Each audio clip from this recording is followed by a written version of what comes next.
Do you remember that commercial from the early 70s in which a multicultural group of people sang together and they sang, "I'd like to teach the world to sing in perfect harmony"? I do remember it. And it's amazing. Both congregations remembered it with me this morning. It invokes in me this drive for unity and love and the desire to draw all the world's people together, any more than it creates any urge in me to drink cola. Apologies to the marketing boards, but that's just the way it is. I'd like to show this clip this morning because there are people who weren't even born in the 70s here with us today. I'd like to build the world a house and furnish it with love, grow apple trees and honeybees and snow white turtle doves. I hear a quest for shelter for everybody and food security and peace. It also makes me think of our earlier teaching of Jesus. In this house, in my Father's house, there are many rooms, and I'm going to prepare one for you. I'd like to teach the world to sing in perfect harmony. I'd like to hold it in my arms and keep it company. Harmony, unity, companionship, and everlasting presence of love. All human beings all human beings need peace and unity and love. They need the real thing, and it's not Coca-Cola. They need God's love. Jesus prayed that they may be as one as we are one, and I am in them and you in me. May they be brought to complete unity, to let the world know that you sent me and have loved them, even as you have loved me. This prayer is considered a capstone prayer, one that can serve as a model to us. It is called his high priestly prayer. Some say it reads like his last will and testament. He prayed first for himself, saying, "Father, it is time." He prayed for his disciples that they not be taken from this world, but be protected from the evil in the world. And then he prayed for all future believers, for all those who would come to believe through the disciples' message. So even we are included in that prayer. This prayer describes his hope, his vision, his picture of what we, his followers, are to look like and how we're to live our lives together. And he repeats a verbal dance. They may be one as we are one, and I am in them and you are in me. I think if he had marketing executives, it would have sounded more like this. I love you, they love me, make us a happy trinity. That sounds like the Barney song. It is the Barney song, and now that is going to be engraved in your mind for the rest of the day. But Jesus didn't have marketing execs, so to some, this prayer just sounds like gobbledygook, a message for conformity, one that would ignore their ethnicity, their gender, and their right to think for themselves, instead of a message of a plan for a common purpose and a shared relationship. Christian author Philip Yancey once told the story of a woman from his Chicago congregation meeting a prostitute on a bus. And the woman of the street told her sad tale about running away from home and of sex and drug addiction and of being beaten up and pimped out by her man. A church lady listened very quietly, and then she said, "You should go to church." The prostitute sputtered, "Good God, why would I want to do that? I already feel bad enough." Our message in the church is come. Like the poetry in our reading of Revelation, come, say the Spirit and the bride. And whoever hears echoes, come. If anyone is thirsty, come. And all who wish will come and drink freely of the water of life. Come and quench your thirst for love. But somehow the world and that prostitute are hearing a different message. I already feel bad enough, she said.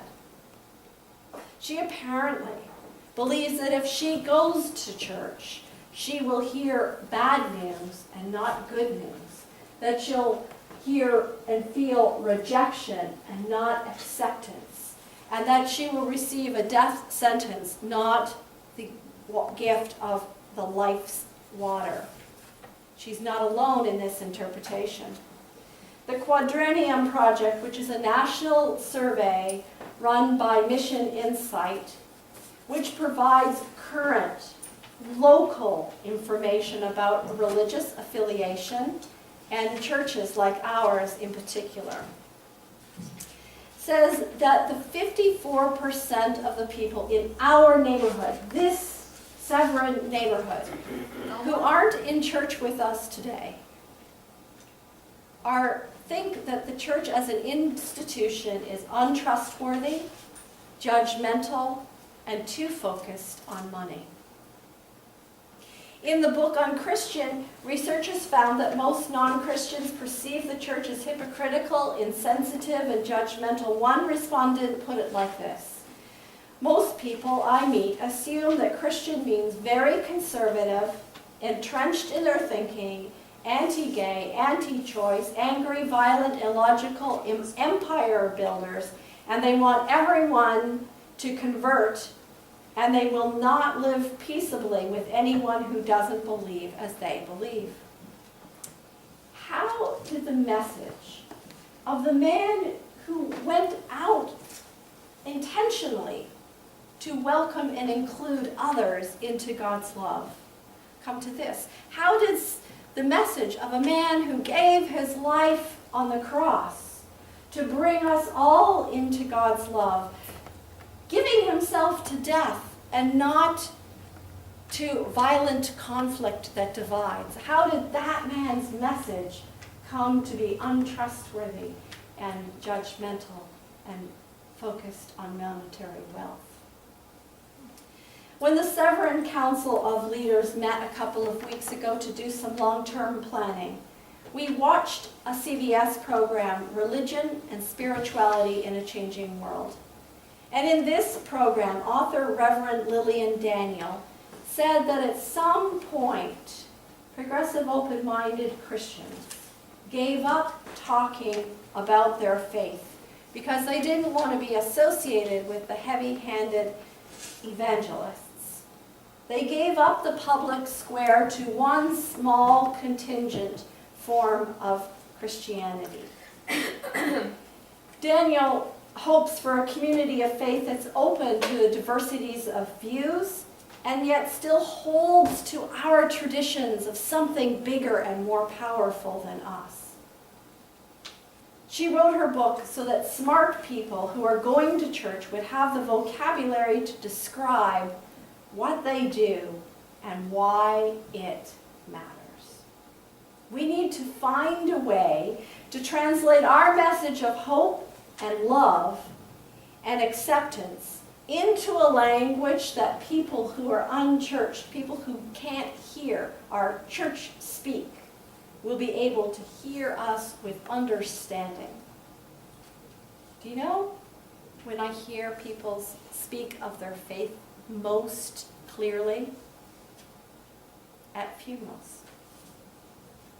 When I meet with the family and friends and I ask them about a person who's passed away, and I ask them what mattered most in their lives and the relationship with that person, how did God work through that person, that's when I hear the clearest faith stories. And I begin to see the connections that I wasn't aware of before. And I see the threads that link us all together into life's tapestry.